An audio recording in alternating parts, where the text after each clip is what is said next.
कहिए। क्या होगा अगर हम नजरअंदाज करते रहें किसी कारण से और कोई अनलॉक कर दे अपनी दिमागी क्षमता का 100%? दोस्तों, आप रोज YouTube पर कई वैल्यूएबल वीडियोस देखते होंगे, डिफरेंट सोर्सेज से इन्फॉर्मेशन भी कंज्यूम करते होंगे। लेकिन अगर हम आपसे पूछें कि इतनी सब इन्फॉर्मेशन और नॉलेज लेने के बाद भी क्या आप ट्रूली एक स्मार्ट पर्सन हो, क्या आपका माइंड अपने मैक्सिमम और बेस्ट लेवल पे है, तो आपका जवाब क्या होगा? अगर आपका जवाब ना है तो डोंट वरी, इस वीडियो के एंड तक आप हमारे बताए जाने वाले तरीकों की मदद से अपने ब्रेन के हाईएस्ट लेवल को छूना और स्मार्ट बनना गारंटेड सीख जाओगे। और स्मार्ट बनने में हम आपकी मदद करेंगे, जिसके लिए आपको सबसे पहले ये करना सीखना होगा, क्वेश्चन थिंग्स। दोस्तों, अधिकतर लोगों को जो चीजें जैसी दिखाई या बताई जाती हैं, वो उसे ही सच मान लेते हैं। वो उसे ज्यादा क्वेश्चन नहीं करते या उसके बारे में और ज्यादा तफ्तीश या रिसर्च नहीं करते। उन्हें लगता है व्हाट्सएप, इंस्टाग्राम या फेसबुक पर उन्होंने जो वायरल वीडियो और पोस्ट देखा है वो ही रियलिटी है या सच है, चाहे फिर वो चीज काफी एडिटेड हो या किसी पॉलिटिकल पार्टी या प्रोपेगेंडा का एक तरफा हिस्सा ही क्यों ना हो, या उनके बड़ों या टीचर्स ने जैसा बोला है वही शायद एग्जैक्ट सच होगा, या उन्हें जैसा लग रहा है वही सच है। जिससे होता यह है कि हम में से अधिकतर लोगों का सिर्फ एक ही पर्सपेक्टिव रह जाता है। हम डिफरेंट पर्सपेक्टिव से चीजों को देख नहीं पाते, अपनी प्रॉब्लम्स के स्मार्ट सॉल्यूशंस नहीं निकाल पाते या बाकियों से अलग नहीं सोच पाते। और जो लोग मेजॉरिटी लोगों से अलग और बेहतर सोच पाते हैं, उन्हीं लोगों को स्मार्ट कहा जाता है। अब ज्यादा सवाल खुद से या दूसरों से ना पूछने से लोगों को चीजें एग्जैक्टली क्लियर नहीं होती, जिससे उनके डिसीजंस कई बार गलत हो जाते हैं, क्योंकि उनके पास सही डिसीजन लेने के लिए इनफ नॉलेज ही नहीं होती। तो फिर वो स्मार्टली सोचेंगे कैसे और स्मार्ट डिसीजन कैसे लेंगे? फॉर एग्जाम्पल, क्लास में जो बच्चे टीचर से सबसे ज्यादा क्वेश्चन पूछते हैं वही अच्छे मार्क्स भी लाते हैं। अगर न्यूटन ने खुद से ये सवाल नहीं किया होता कि एप्पल पेड़ से नीचे ही क्यों गिरा, ऊपर क्यों नहीं गया, तो उसने लॉ ऑफ ग्रेविटी को डिस्कवर ही नहीं किया होता। मगर आपको इतने बड़े बड़े सवालों के जवाब ढूंढने की जरूरत नहीं है। आप बस आसानी से किसी भी चीज को एक्सेप्ट मत करो, बल्कि चीजों को डीपली समझने की कोशिश करो और उनके पीछे छुपे जवाबों को ढूंढो। ये आपको रिलेशनशिप्स में ज्यादा अंडरस्टैंडिंग बनाएगा। आप सामने वाले को अच्छे से समझ पाओगे। अपने करियर में आप दूसरों से ज्यादा अच्छा परफॉर्म कर पाओगे, क्योंकि आप एक ही चीज को कई डिफरेंट एंगल से समझ के उस पर एक्ट कर पाओगे और ओवरऑल लाइफ में स्मार्ट डिसीजंस ले पाओगे, जो आपके सोचने के तरीके और ब्रेन पावर को इम्प्रूव करेगा। Play daily brain challenging games. दोस्तों, एडिक्टिव और माइंडलेस गेम्स को खेलने से आपके ब्रेन में डोपामिन रिलीज होने की मात्रा बढ़ जाती है, जिससे आपका चीजों को याद रखने की पावर, मेंटल हेल्थ और फोकस सब खराब होने लगते हैं। लेकिन वहीं कुछ ऐसे गेम्स भी होते हैं जिन्हें खेलना न्यूरो साइंटिस्ट और साइकोलॉजिस्ट भी रेकमेंड करते हैं, जिनसे आपकी मेमोरी बूस्ट और थिंकिंग एबिलिटी स्मार्ट होती है। इनफैक्ट 2015 में Iran university of medical science द्वारा की गई एक रिसर्च में रिसर्चर्स ने चेस प्लेयर्स की मेमोरी को नॉन चेस प्लेयर्स की मेमोरी से कंपेयर करा, जिसमें उन्होंने देखा कि जो लोग चेस खेलते थे वो ज्यादा चीजें याद पाते थे। साथ ही फ्रंटियर्स ऑफ साइकोलॉजी की एक स्टडी के अकॉर्डिंग जब आप चेस खेलते हो तो आपकी दूसरों के नजरिए से सोचने की एबिलिटी भी इंक्रीज हो जाती है। अब यहाँ जरूरी नहीं है कि आप सिर्फ चेस ही खेलो, बल्कि ऐसे कई गेम्स होते हैं जो आपकी ब्रेन पावर बूस्ट करके आपको स्मार्ट बनाते हैं, जैसे कि games like sudoku, jigsaw puzzles, Monopoly, 2048, Lumosity, ब्रेनिटॉन, रिडल्स, स्क्रैबल एटसेट्रा। ये सभी डेली आपके न्यूरल पैटर्न्स को ट्रिगर करके चेंजेस करेंगे और वक्त के साथ आप और स्मार्टली चीजों को देख पाएंगे और प्रॉब्लम्स के सॉल्यूशंस ढूंढ पाएंगे। Just read something and read unusual.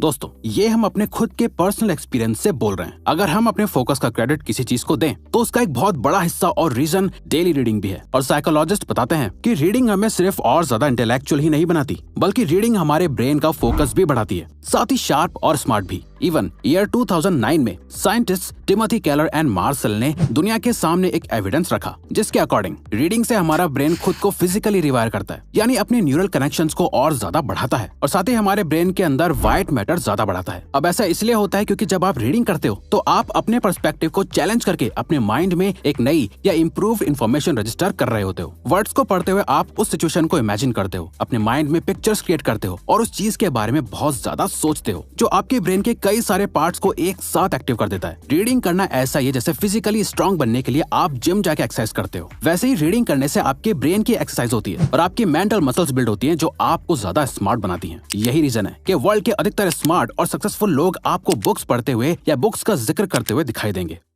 Constantly learn and try new things. दोस्तों, आप बच्चे से मैच्योर पर्सन में कैसे डेवलप हुए?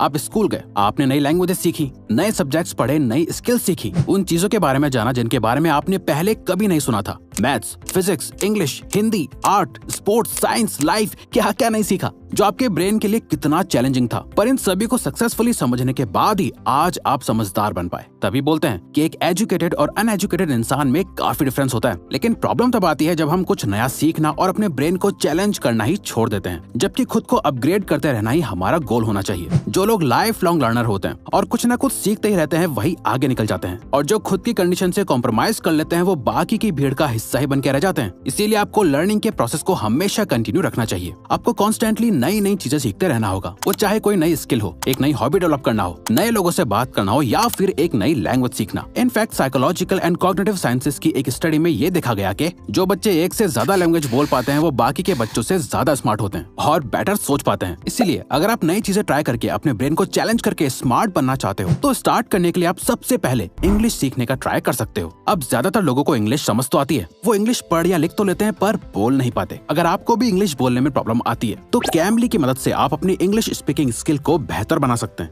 कैमली इंडिया का इकलौता ऐसा प्लेटफॉर्म है जहां आप कनाडा और यूके जैसी कंट्रीज के ट्यूटर से 1-on-1 प्राइवेट क्लासेस ले सकते हैं, जो बहुत ही ज्यादा फ्रेंडली और सपोर्टिव हैं, जिनके सामने आप बिना किसी डर के इंग्लिश बोल सकते हो, जो आपको बिना जज करे आपके वीक एरियाज को इंप्रूव करेंगे, जिससे आपका फ्लुएंटली इंग्लिश बोलने का कॉन्फिडेंस डेवलप होगा। कैमली में आपके लिए कई सारे कोर्सेज अवेलेबल हैं। बिजनेस इंग्लिश, आईएलटीएस से लेकर पर्सनैलिटी डेवलपमेंट तक आपको सब मिल जाएगा। और अगर आप हमारी स्पेशल ऑडियंस, हमारा कूपन कोड रिवायर्स को यूज करोगे, तो आपको 3 महीने के प्लान पे 22% तक का ऑफ मिलेगा। तो अभी डिस्क्रिप्शन में दिए गए लिंक से कैमली को जरूर डाउनलोड करिए और स्मार्ट बनिए। Think more rationally, less emotionally. दोस्तों, एक स्मार्ट पर्सन होने का मतलब ही ये है कि आपके साथ चाहे कितनी भी प्रॉब्लम्स हो, आप इमोशनली कैसा भी फील कर रहे हो, इन सब के बाद भी आप स्मार्ट डिसीजन ले पाओ। और इस स्किल को डेवलप करने का तरीका है अपनी डेली लाइफ के छोटे छोटे डिसीजंस पर फोकस करो और देखो कि आप इन्हें इमोशंस में आके ले रहे हो या रैशनली ले रहे हो। यहाँ आपको बहुत कुछ बड़ा करने की जरूरत नहीं है, बल्कि जब भी आप किसी काम को लेकर प्रोक्रेस्टिनेट यानी टालम टोली करो, या गुस्से में आके किसी से बात करो, या फिर मन के लालच में आके कोई जंक फूड खाने जाओ, तो 1 सेकंड रुक कर खुद से सोचो, क्या आप अभी स्मार्टली बिहेव कर रहे हो या अपने इमोशंस को खुद पर हावी होने दे रहे हो? अगर नहीं, तो उस टाइम वो डिसीजन लो जो लेना सही है। इस छोटी सी चीज की प्रैक्टिस करते रहने से आपका माइंड आपके कंट्रोल में आने लगेगा और आप हर सिचुएशन में इमोशनल फूल की तरह नहीं, बल्कि स्मार्टली बिहेव करने लगोगे। Sleep sufficient. दोस्तों, द यूनिवर्सिटी ऑफ कैलिफोर्निया की एक स्टडी के अकॉर्डिंग जो REM स्लीप में एंटर कर पाते हैं, जिसे हम गहरी नींद बोलते हैं, वो लोग ज्यादा क्रिएटिव होते हैं। ऐसा इसलिए है क्योंकि जब हम सो रहे होते हैं तो हमारा ब्रेन सारे इन्फॉर्मेशन को प्रोसेस कर रहा होता है, कई इन्फॉर्मेशन को डिलीट करता है, कुछ को लॉन्ग टर्म मेमोरी में डालता है और बहुत सारी चीजों का सेंस बना रहा होता है। और अगर आप अपने ब्रेन को इस काम को सही से नहीं करने दोगे, तो आप स्मार्टली बिहेव कैसे कर पाओगे? इसीलिए अपने माइंड और बॉडी को सही से सफिशिएंट रेस्ट दो। और इसीलिए स्मार्ट लोग क्विक होने के साथ साथ बहुत ज्यादा क्रिएटिव भी होते हैं। बिना लेट नाइट तक फोन चलाए और पूरी 6 से 8 घंटे की नींद से आप भी अपनी क्रिएटिविटी को बढ़ा सकते हैं। ये सिर्फ हम नहीं कह रहे, बल्कि साइंटिस्ट भी रेकमेंड करते हैं। Take time to think.